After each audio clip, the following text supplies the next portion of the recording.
get down on your knees and pay. 1,000 more fools are being born every fucking day. Tonight's show is brought to you by... You've done your part, comrade. This July 4th and throughout the summer, you've burned the racist American flag, toppled monuments to notorious bigots like Washington, Jefferson, and Roosevelt, and you've looted thousands of hateful capitalist so-called small businesses. But when you picked up your iPhone this morning and scrolled through your social media feed, the contagion was still out there. No, not COVID-19, American nationalist Nazis. So you strapped on your Nikes, put on that face mask with the clever slogan that you bought from an Etsy store, and you hopped in your Prius to head out to the ghetto for another night of peaceful protesting, vandalism, and knife fighting. Do you ever feel like you're working too hard? I mean, we're not capitalists, are we? It's time to take a once-in-a-lifetime vacation to a true proletariat's paradise with antirightbirthright.com. If you fought hard in the coming U.S. Revolution, you deserve a break. Thankfully, our partners at benevolent people's governments across the planet are opening their doors to real Americans like you. So take advantage today for an all-expense paid trip to unparalleled utopias like North Korea, Vietnam, and Laos.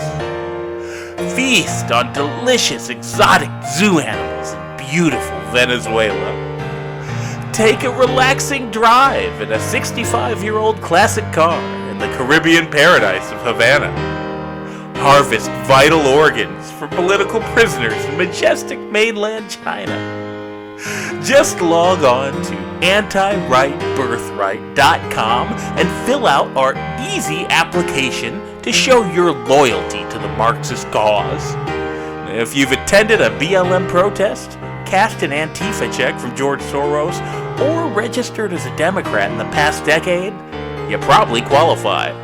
So sign up today.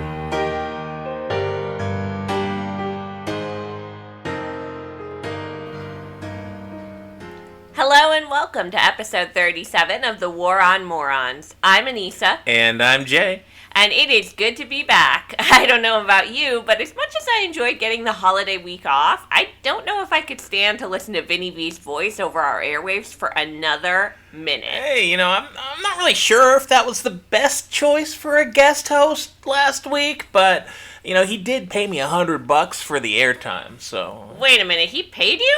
Well, Why don't I ever get a cut out of these deals? Hey, we're live right now. We'll talk about that later. Anyway, folks, it's been a very eventful week in the world of stupidity, and we've got a ton of great stories for you tonight, so thank you so much for tuning in. Yeah, I guess we'll talk about that sponsorship money later. Anyway, we'll get into the news of the week in just a minute here, but first we want to remind you that if you're a fan of the show and want to join us in the fight against morons, subscribe for free at thewaronmorons.podbean.com so you never miss an episode. That's right. Not only does your support keep us on the air, but subscribers get access to each week's episode early, sometimes as much as a week early like we did last week. But everybody else has to wait until Monday night at 7 o'clock. And subscribers also get great bonus content like the new sports comedy podcast we tried out last week. And remember, we don't just want to talk at you, we want to hear from you and talk with you. So if you've got something to say, don't be afraid to call into our hotline at 813-906-9099. Catch us live on the air or leave us a message and we'll play it on the show. And last but not least, we need more soldiers on the front line of foolishness. So if you like the show, follow us on YouTube, give us a like on Facebook at facebook.com/waronmorons, leave a review on your favorite podcatcher, or best of all, just share it with your friends. Absolutely. Now for this week's Top Morons. Let's just start at the top with the man who's quickly moving into the lead for the biggest moron of 2020, even as the mainstream media does everything in its power to elect him to the presidency of the United States. Oh, God, what did Biden do this time? Well, it's not his worst gaffe of the campaign, but the presumptive Democratic presidential nominee did make the headlines when he made a rare campaign appearance last week to announce that 120 million Americans have died from COVID-19. Holy shit, that's more than the amount of Americans that vote in the election. That's like a third of the country. Yeah, and if it were true, the response to the pandemic would actually make sense. Unfortunately for Creepy Joe, he was off by, well, about 120 million. Yeah, I saw the other day. I mean, it's not really anything to laugh about, but still, it's so wildly out of proportion what they're doing with this. I mean, I saw the other day the actual fatality rate is something like 0.3%. Yeah, I think worldwide it's crossed the 500,000 mark, so certainly serious. But still, I mean, come on, Joe, you're not helping your case here. Hey, don't be ableist. That's the thing now. Don't be ableist. Joe Biden's going to make history. You know, he could break barriers. He could be our very first retarded president. Oh, hey, that's not exactly fair. I mean, not a lot of people are saying the man's mentally challenged. They're just saying he has dementia. You know, potato, potato. Well, this actually brings us to our next story of the day. A national Rasmussen poll released last week has revealed that 38% of likely voters believe Biden does suffer from dementia. 14% were unsure, and 61% want him to publicly address the issue. Jeez, so there's actually people out there who've seen this guy speak and actually think that he might have a full grasp on his mental capacity? I mean, what's he supposed to do? Carry around a certificate that says he doesn't have a donkey brain like Frank Reynolds? It's a good one. But it's ridiculous because no self-respecting institution, not even the DNC, would sully their reputation by saying that Joe Biden doesn't have a donkey brain. Which is perfect, by the way, because like the logo is a donkey. He's got a donkey brain. It works. Yes. But I don't think they're going to stake their reputation on it. I'm Jay Ritchie, and I approve this message. Anyway. Joe Biden has a donkey brain. Moving on. If you don't approve of Trump's presidency, but don't want to throw your support behind a donkey-brained pervert, there may be hope. Oh, okay. So you must be talking about Joe Jorgensen, right? No, not the Libertarian nominee. Don't be insane, okay? All right. I'm talking about Kanye West, who announced on the 4th of July that he's throwing his hat into the ring. And get this, he's already secured a major endorsement as Tesla CEO and would-be Hank Reardon. Elon Musk has thrown his full support behind the eccentric rapper's presidential campaign. You know what? Fuck it. I might vote for him. I mean, honestly, like, it's not like Yeezy could be any worse than, like, anything else that we've seen over the last couple decades. Like, you know, he could rap the State of Union. Like he could rap the State of the Union address. Like, he could be doing music videos instead of these boring-ass campaign ads. You know what? 4 words for you. First Lady Kim Kardashian. Ooh. Yeah. Yeah, I didn't think of that. Not a good one. Not a good look. Okay. Anyway, let's move on from politics and cover another weirdo vying for a job way outside of his pay grade. Well, let me guess. Trevor Noah. Not quite. Okay. This is a story out of South Florida where a 76-year-old man posed as a doctor to give out door-to-door breast exams at a Broward County apartment complex. Door-to-door breast exams? Is that a thing? No, but apparently some people think it is because 2 women took the guy up on his offer. This despite the fact that the fake doctor, actually a shuttle driver for a nearby car dealership. That's basically the same thing, right? Ah, my Close God. enough. He carried no identification besides a black doctor's bag that probably came from a costume on Amazon Prime. His scheme fell apart when his hand started wandering to other parts of one victim's body, and she responded by calling the police. Yeah, well, he's not only, a breast cancer doctor, he's also a gynecologist. Gynecologist? I thought it was short for gyna. No, it's not short for vagina. Yeah, gynecologist. No. Like a vaginacologist. Oh my God. Oh. I mean, I don't know. I'm not I didn't invent the English language, but, some things make sense when it comes to etymology. Anyway, we're getting a little off track here. Back to the pervert cab driver or whatever the hell this guy is. I mean, it sounds like a sketch from, like, The Man Show. You remember they had, like, The Man Show boy?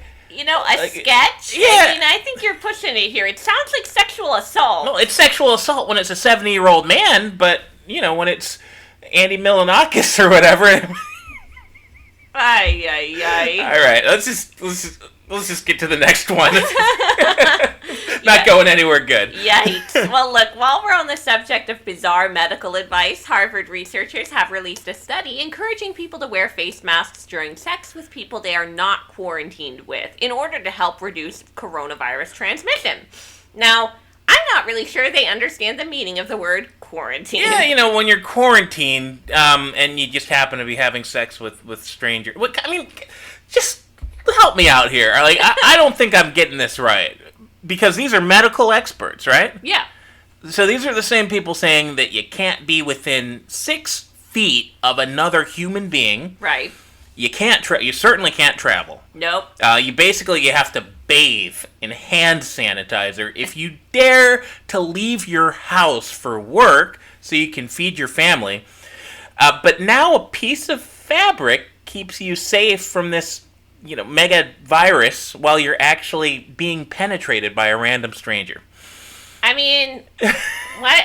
I honestly don't even see why we need condoms anymore. You just need a face mask, and, Just wrap one of those fucking face masks around it. I mean, apparently it stops the coronavirus. It can stop pregnancy. It can stop HIV. Herpes, all of that good stuff. I mean, this all makes a lot of sense to me. I'm starting to get it. This $50,000 a year Harvard tuition, I mean, it seems like a sound investment, doesn't it? Oh, yeah, sure. And I mean, to be fair, maybe these people are not having sex with, random strangers. Maybe they're having sex with someone they met at a left-wing riot. Ooh, good point. And we all know that left-wing riots don't cause coronavirus. There's absolutely no viruses. There's no social disease anywhere near an Antifa or a BLM riot. Right. Those people are clean. They bathe regularly. After all, I mean, according to our next story, out of the famously nonpartisan news source NPR,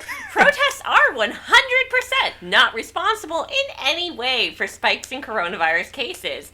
Never mind the fact that over 20 million people are estimated to have participated in these protests since early June. Protests which regularly saw crowds of over 10,000 people gathered side by side to shout slogans, march in the streets, and get into physical altercations with police. Oh yeah, gotta throw down. I mean, what is this, like the social justice virus?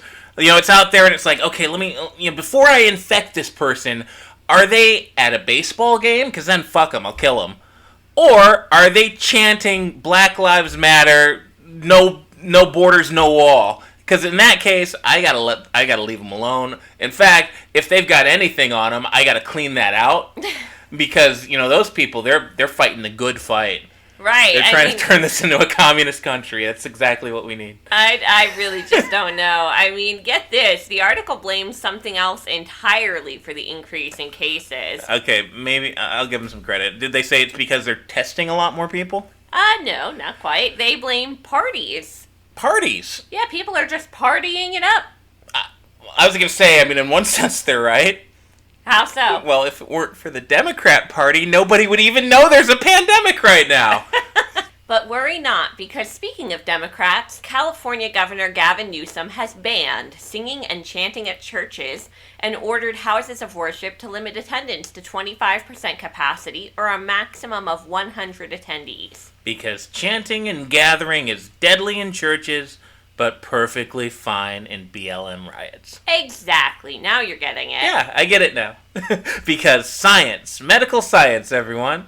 Oh, it looks like we're getting a call on the call-in line. Thank God. I couldn't think about that shit anymore. So, 201 area code. I think that's New Jersey. Yeah, I think so. All right. Hello, caller. You're on the air. State your name and where you're calling from. Yes, my name's Eddie, and I'm calling from Newark, New Jersey.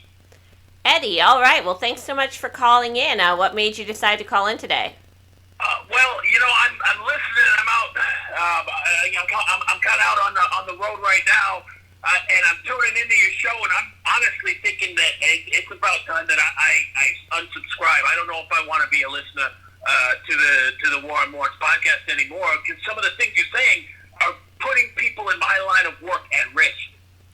Oh, I'm sorry to hear that. I mean, what do you mean? Can you tell me? I mean, you're acting like this is some kind of a big joke or like some kind of political issue. It is not a joke. It is not a political issue. It is life and death.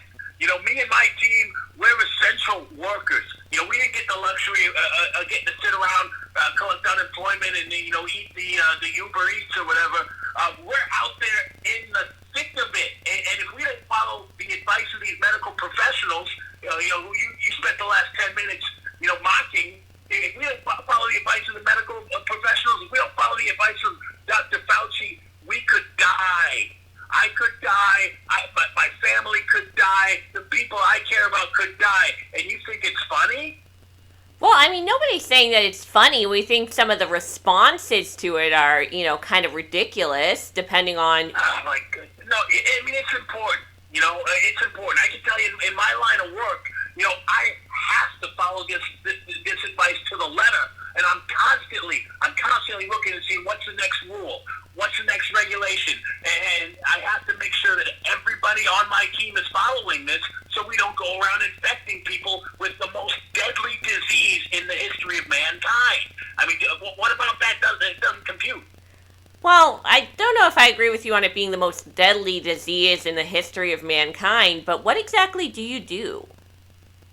What do I do? I'm in the medical profession. I'm an emergency medical technician, an EMT. I mean, do you know what it's like for us during these times?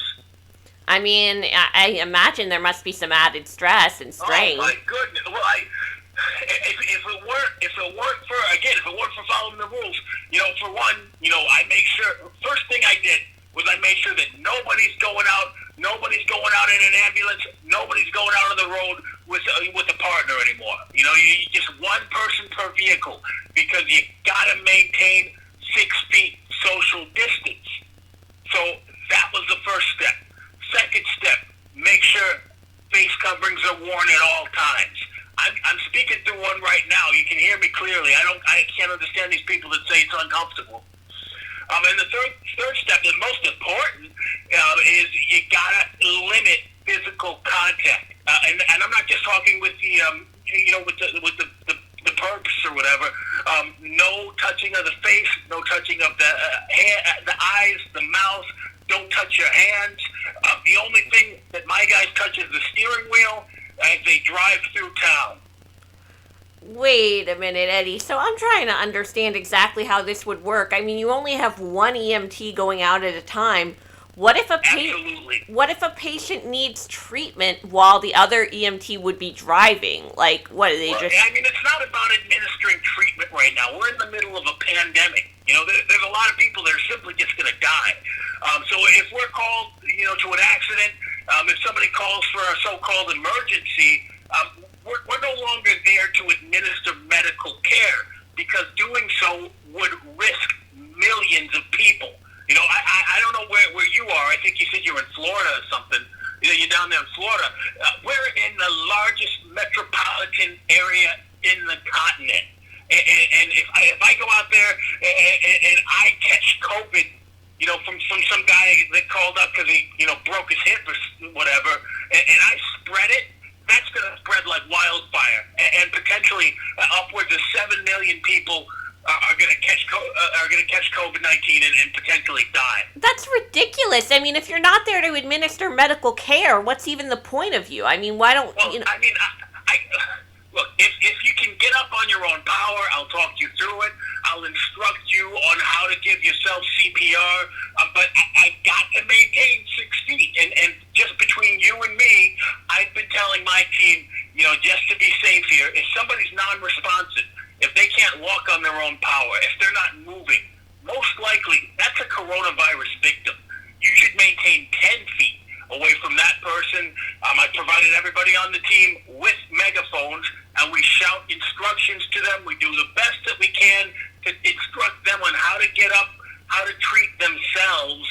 But if they're not able to, then we just kind of market COVID and, we drive on. What? I mean, what if they need mouth to mouth or like chest compressions? Did you say mouth to mouth? Yeah. Did you mouth? Oh my God! Why not? Hey, why not just put a shotgun in my mouth while we're at it and blow my brains out and blow the brains out of each and every person in my family, because that is what you're asking me to do, mouth to mouth. You're insane. That's your job. But my job is to catch coronavirus and spread it to everyone in the New York metropolitan area? You're supposed to treat people and help people save their lives who can't save themselves. I'm saving lives. I'm saving lives by making sure that no one gets within a 10-foot radius of this infected patient. And like I said, we market COVID. I call the coroner, and I get on with my day. Oh my God. I mean, I just hope nobody in your area has a heart attack or, God forbid, a stroke, because you're useless. Well, that's a symptom. No, it's not. Happen. We're in the middle of a pandemic. If they had a heart attack, it's an unfortunate, it's the end result of being a coronavirus patient.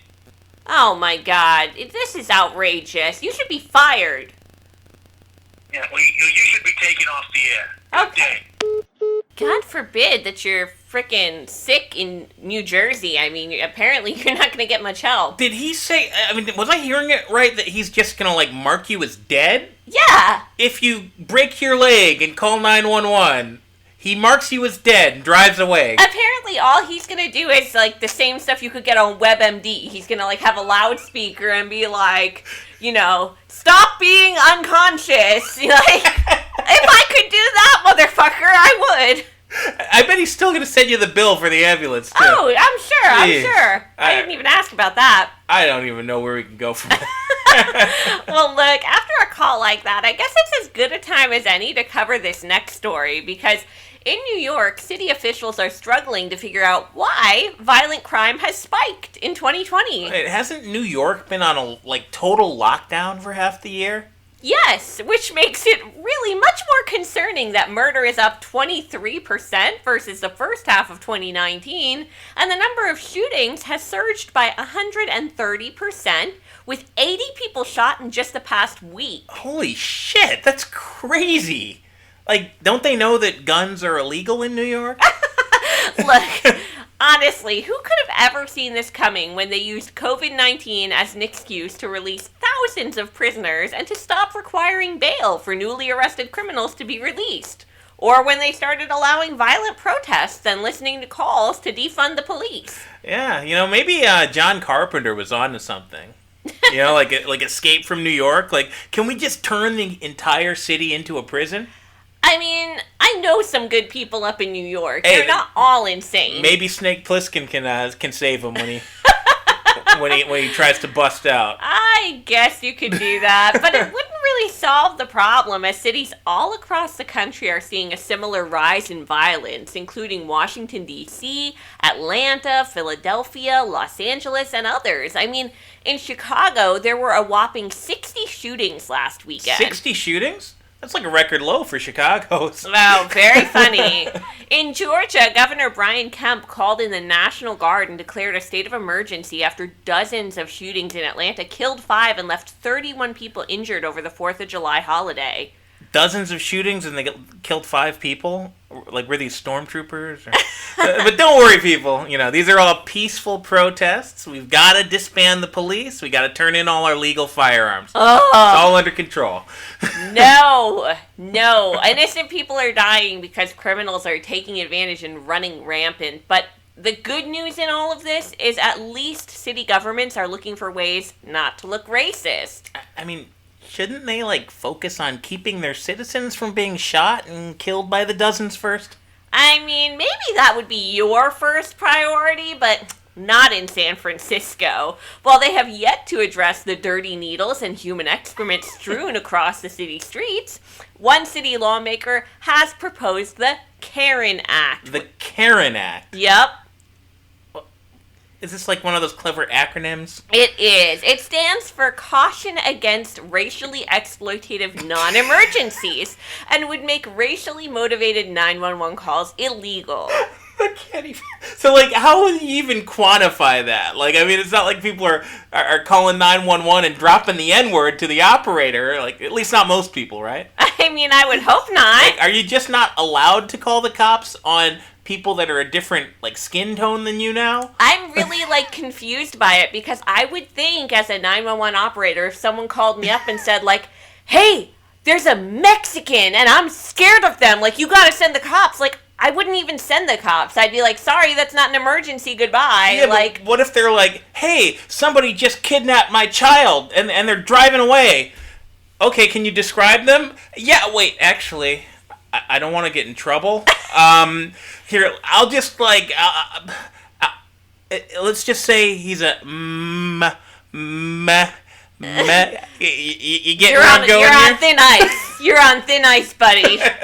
Look, I don't know, maybe all of this coincides with this other piece of news from San Francisco where the police department announced last week that they will no longer be releasing mugshots of people arrested to the media and the public.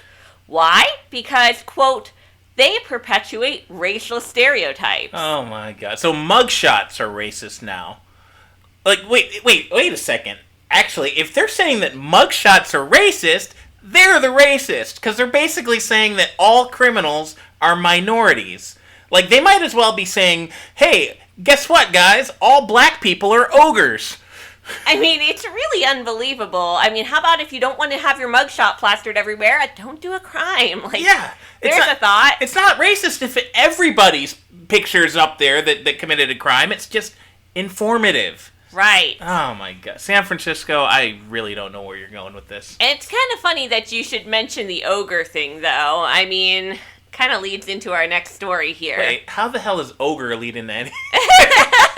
I was going to go back and snip that out because it didn't make any sense. No, it actually works perfectly because Dungeons and Dragons is in the news for the first time in about 3 decades since they've made a drastic change to stamp out racism from their famous tabletop game. Racism in a fantasy game about fighting dragons and elves.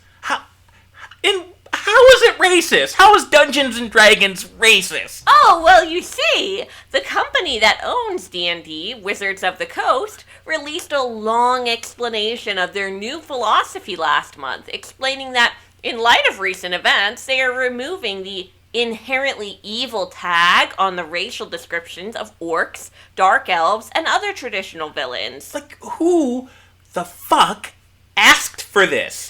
Like, what does this have to do with recent events? Like, I think people just want the cops to stop killing people. I don't think anybody wants them to stop labeling fucking orcs as evil in a board game. Christ. I mean, apparently several people wrote in to complain about being offended by the game's lack of diversity. I'm willing to bet those letters were all post-stamped out of Seattle. Oh, no, I think they were out of San Francisco. These are the people that are writing the Karen Act. Ay. And you know what? Like, just to go into their world really quick, I mean, it starts out all nice and cuddly, but just mark my words, next month, there's going to be twice as many shootings in the orc neighborhoods. Oh. Okay, well, before we get too spicy, it looks like we're getting another call in on the hotline. Oh, Christ, look at this number. It's that weird scramble, like... Oh, yeah, this is a weird one. It's not even numbers. Right. How are they doing this? I don't know. Let's just pick it up. All right, caller, you're on the air. State your name and where you're calling from. Goodbye, Perry Winkle, calling in from the realm of the Mushroom Kingdom. The Periwinkle from the Mushroom Kingdom? What? Yes, and I have to say, I take great offense to your last story. After all, everyone knows the trolls are pure evil. We were talking about like a fantasy, right? Like a board game, not real life. Oh, but the trolls are very real. They are very real indeed, and they seek to destroy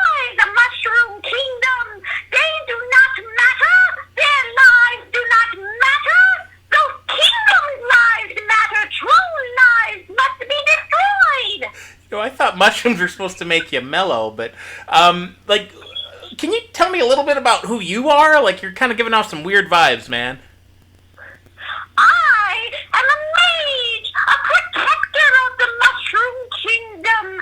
After all, I am one of the greatest pure white light workers of the kingdom. Pure white? Oh, okay. I gotta be careful with that these days, but, tell me more about these trolls. Everyone knows that light workers of white magic are pure, and they seek to protect our way of life in the Mushroom Kingdom. Trolls must be struck from the realm. Struck from the realm? That sounds kind of violent. Yes, well, they may only be 13% of the population now, but they commit 52% of the dark magic. Okay, that was oddly specific, Periwinkle, and it sounded like you're quoting FBI crime statistics. I don't want to get us in trouble here, man. You gotta kind of watch yourself.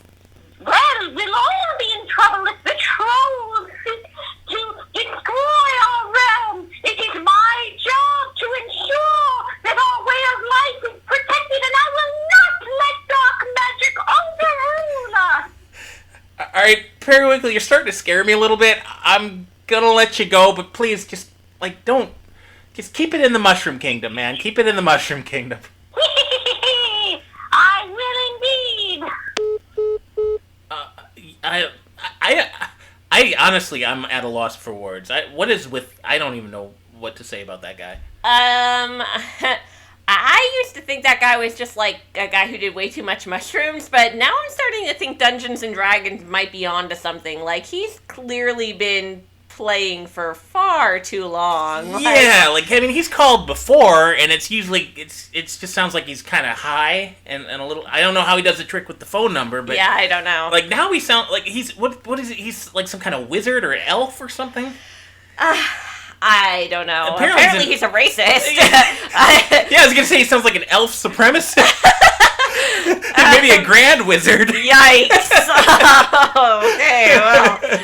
Anyway, this next story seems pretty appropriate. It comes out of Australia, where our Aussie friends are protesting the mainstream media's non-stop coverage of the coronavirus and other hysteria by destroying their televisions. Destroying their TVs. You know, that sounds a little extreme. Like, why not just change the channel? Right? Or turn the TV off. Instead, they're taking hammers, crowbars, and pickaxes to their flat screens on YouTube videos. Yeah, speaking of, after that last segment, I wouldn't be surprised if some people in our audience decide to smash their radios. Well, speaking of expensive acts of destruction, an art collector in Spain has the smile wiped off of their face when their prized painting by Baroque artist Bartolomé Esteban Murillo was rendered practically unrecognizable by an amateur art restorer. Yeah, this is awesome. This is actually hilarious. I'm looking right now at the before and after. I don't even know if words can do this justice. Like, it's literally like if I took the Mona Lisa and I painted over it so I could draw a smiley face on it with, like, finger paints.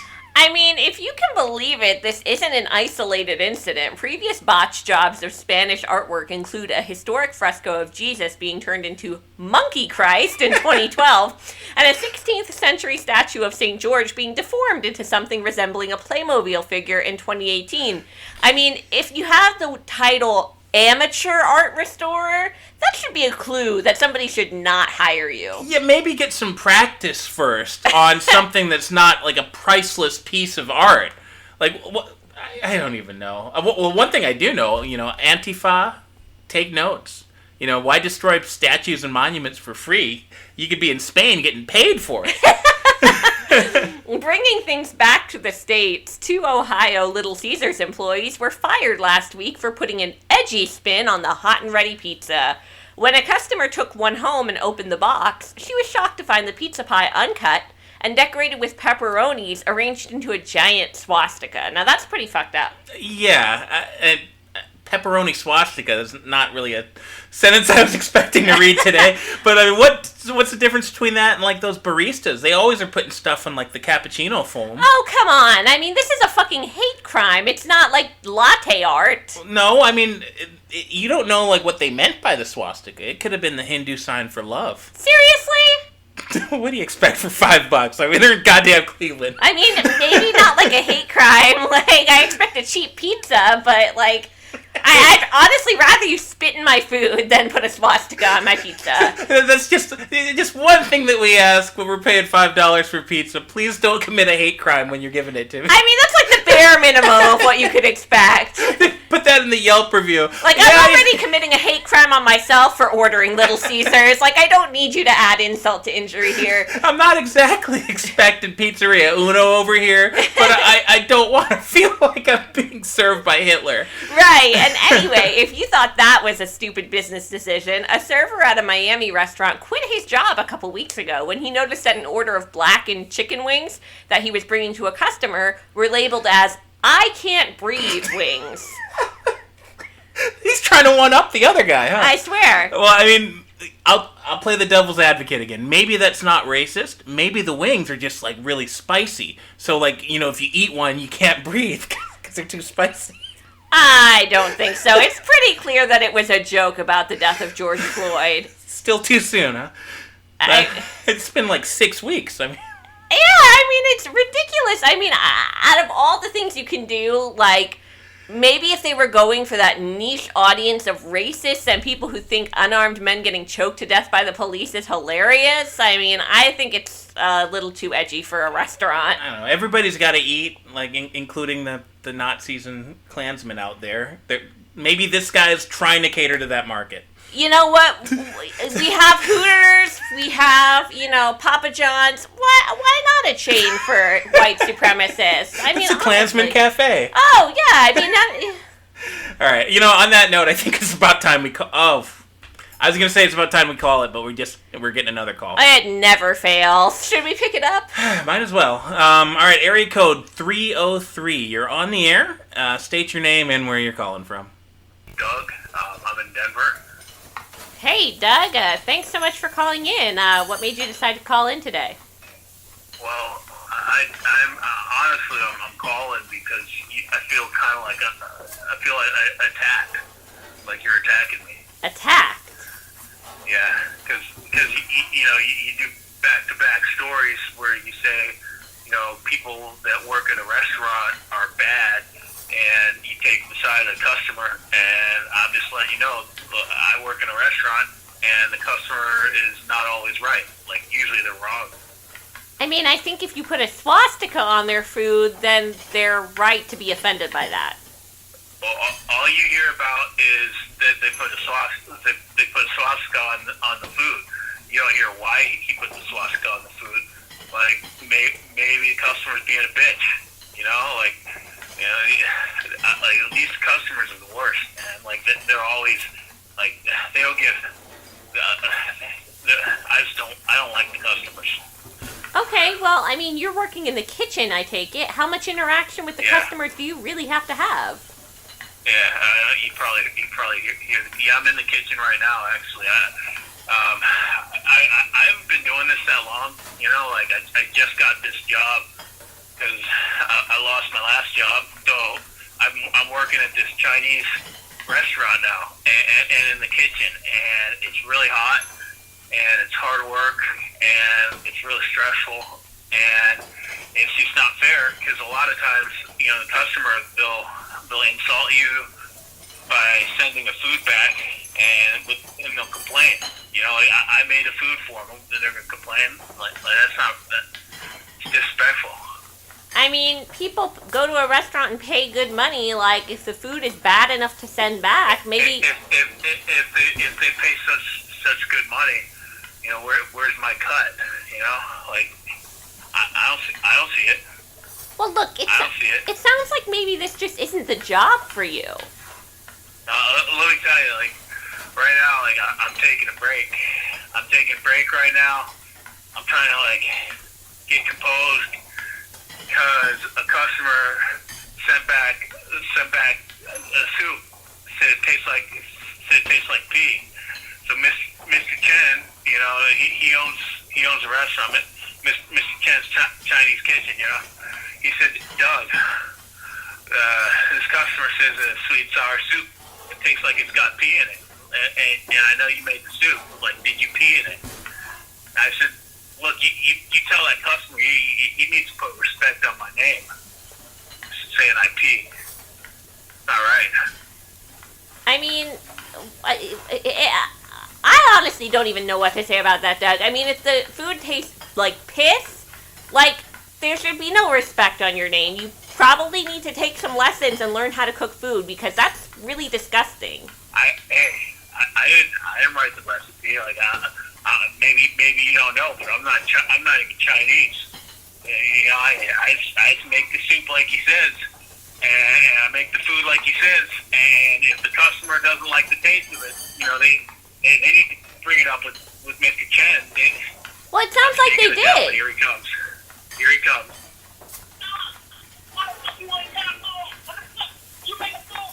Hey, Mr. Chen, I'm on break. I'm on break, bro. Don't yell at me.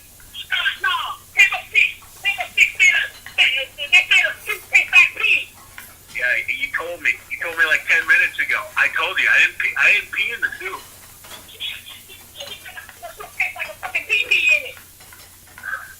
Look, you want to know the truth, bro? I didn't pee in the sweet and sour soup because I peed in the chopped suey. Oh! You pee me in the chopped suey? Yeah, I pee me in the chopped. You guys pee on coke. You pee in coke. What the hell, Doug? Holy, hey, he's got a knife.